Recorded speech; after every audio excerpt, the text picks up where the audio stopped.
Assalamualaikum warahmatullahi wabarakatuh. Perkenalkan, nama saya Dian Pertiwi, peserta Latsar CPNS Angkatan ke-13 Kelompok 1 NDH 09 BPSDMD Provinsi Kalimantan Selatan. Berikut adalah Reneng Jurnal Anti Korupsi. Apa itu korupsi?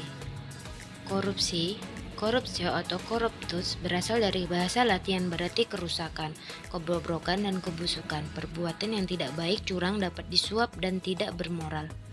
Menurut Kamus Umum Bahasa Indonesia, korupsi adalah perbuatan buruk seperti penggelapan uang, penerimaan uang sogok, penyuapan, dan pemalsuan.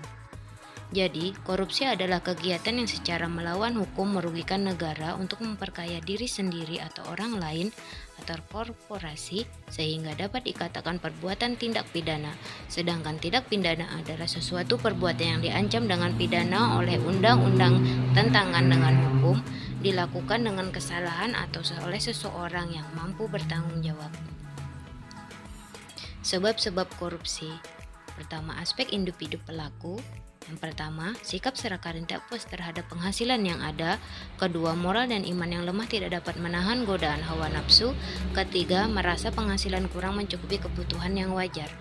Berikutnya adalah aspek organisasi.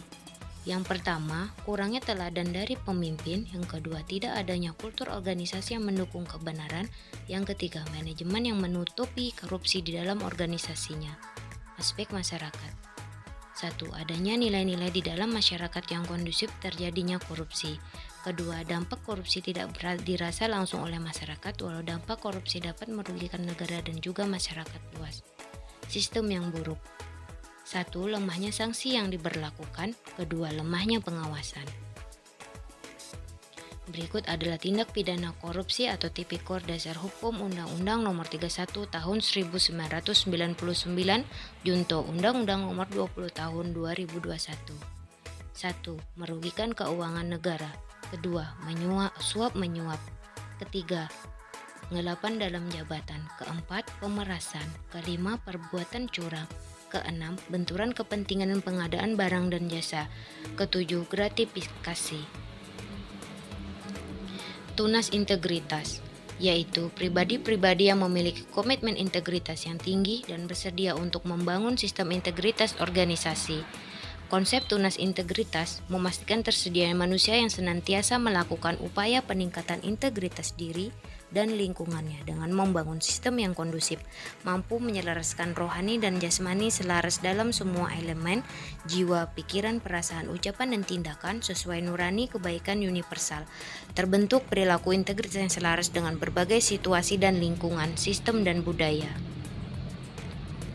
Peran tunas integritas. Yang pertama adalah menjaga jembatan masa depan kesuksesan organisasi.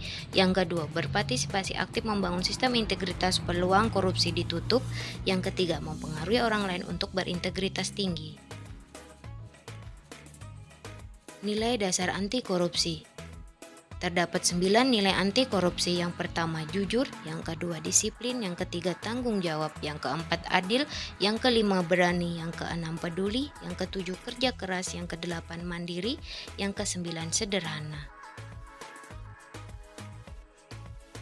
Penerapan budaya anti korupsi sebagai seorang guru. Guru memiliki tugas dan tanggung jawab untuk mewujudkan dan menumbuhkan budaya anti korupsi antara lain memberi contoh cara berpakaian yang baik dalam berpenampilan sederhana.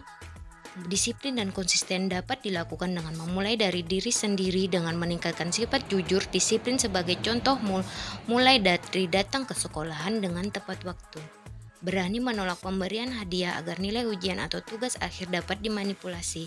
Menjunjung tinggi integritas dengan tegas dan adil dalam memberi hukuman ketika ada siswa yang melakukan pelanggaran tata tertib seperti mencontek saat ujian.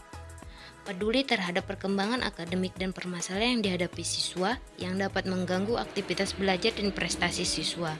Yang terakhir, melaksanakan seluruh tugas dengan penuh tanggung jawab.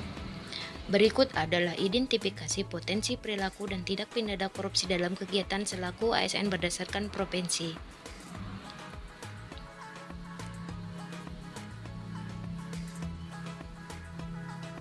Adapun berikut ini tabel rancangan aktualisasi.